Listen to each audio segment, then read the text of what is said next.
Hello once again, audience. Welcome back to another guide video. This time we're tackling the Ludibrium Party Quest, which is probably the most famous party quest in all of MapleStory. The reason for doing this party quest is because it's very fun. Lots of people are running it, and it's pretty good XP until level 50. You can do it between level 35 and level 50. And the reward for doing it 25 times are 1 stat each glasses. So the first stage is relatively simple. You just kill a few mobs here, loot the passes, and then at the end drop the passes to the party leader. Party leader talks to the balloon, and you pass the stage.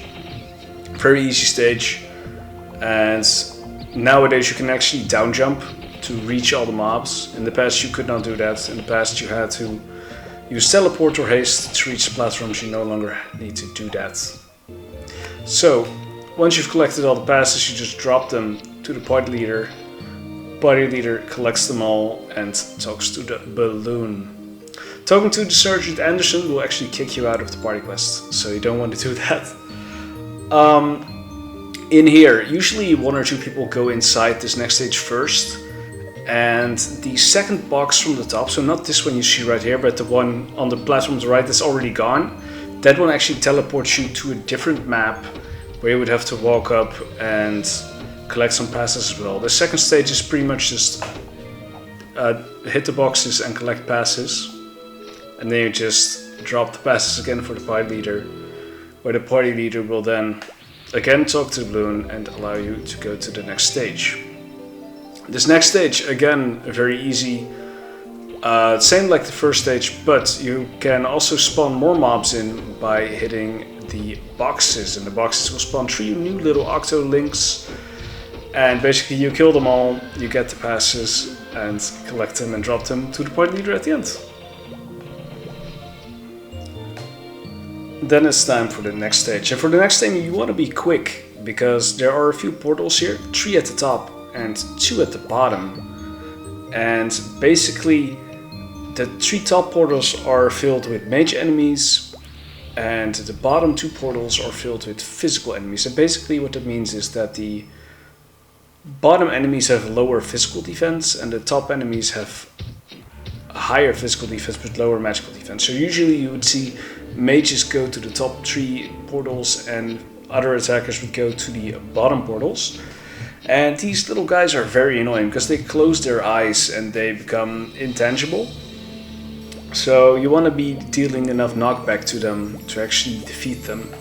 And I think the threshold is about 400 damage. So if you can do over 400 damage, which can be difficult at lower levels, so you might want to get a warrior to help you with the knockback. Though I also think that faster characters like thieves and mages are better suited for this stage. Again, you just go up, you drop the pass, leader loots it, and you wait for the rest of the party to be finished. So this next stage is actually one where you need a specific party composition. There are 6 portals here, and each of the portals holds a little jumping section. And you need to collect 4 tickets in each of those jumping sections. The topmost portal can only be used by a mage. Well, it can be used by different classes, but you need to teleport because you cannot down jump. So you need to teleport in order to get those tickets there. And the bottom portal you can only get if you can somehow avoid the golems. And the golems hit 8k damage. So you need a buccaneer or a thief with dark side to avoid getting hit. Or you need over HK HP. So once it's finished, you can go to the next stage, which is a little pattern to go to the top. And I'll put the sequence on screen. It's always the same in Maple Legends. I think it used to be different in Maple Classic, like the original one. The pattern is 133, 221, 333, 123, 111. And then we come to the ROM block stage, where you need to hit 3 mice at the top, and they drop a pass which somehow opens the box, and those would spawn 3 Rombot bosses. And usually people would go for an assassin here, or a bandit which somehow has lucky 7 and max range, or an archer, or a pirate. I think a gunslinger can also reach. So basically they would get a thief, because they can fulfill both the dark side requirement for the jump quest stage and the range requirement for this one. Doesn't matter, you still need a mage as well. And once the rombots spawn, you just kill them and loot their passes. It's relatively simple, but you do need specific jobs to pass this stage. And then we head over to the famous box stage. And I'm gonna explain this in a way like it's a clock.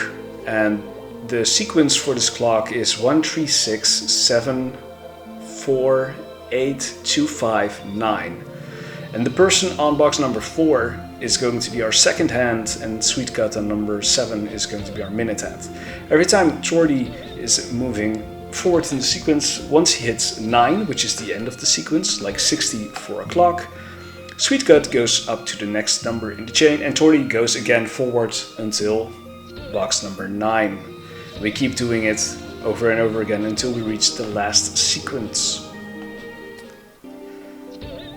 After a bit, the person on box number 3 will move to box number 6. This means I'm currently on box number 1. I will start alternating between box number 1 and box number 3. I do this because then the rest of the party doesn't have to move all the time. So basically only one person has to keep moving to hit multiple sequences, as compared to where multiple people have to move to get a new sequence. This method is called JMS. There are different versions, but this is the most optimal way to do this stage because it's the longest. It took about 10 minutes. It's not fun, and it's the worst part of this party quest where most of the fights come from. So don't get mad, stay patient, and be kind to each other. The final stage is of course a boss fight against Alishar. Alishar is nothing really special. He has a few summons. He summons a few chronos, and he does some curses, like he makes darkness, which makes you miss. He does seal, so you cannot use your skills. It's not really that special. And of course you roll for the loot. In this case it's just a boss card, not like LMPQ where you can also get scrolls. Alishar only really drops the monster card. Well, once you've defeated Alishar, congratulations, you finished the party quest. Great, you are ready to go to the bonus stage. And the bonus stage is also very simple. You have a few boxes here, and clearing out the boxes will make them drop potions, a few mesos, some equips as well, and also lots of vote cash, which you can, I think they're 100 and 250. So those are nice little bonuses you can get for clearing this party quest. It's nothing really special. Look, I got an earring there. Usually equipment sells for about 30 to 50k. It's a nice little bit of money. I do like to grab the dues, because the dues go for 4 and 5k respectively. Here you can see I got some cash, and I had very nice party members that didn't just steal it from me. So great. Just getting some dues, getting some potions. There's an elixir right there. Of course, when I get the elixirs, they're about 4k in the market as well. And I got the due as well and missed that final due. I was a little bit too impatient. Well, then you talk to the NPC at the exit to get a random reward, which is usually ores or potions or equipment. And with that, I'm gonna end the video, so thank you so much for watching, and I'll see you next time. Bye bye!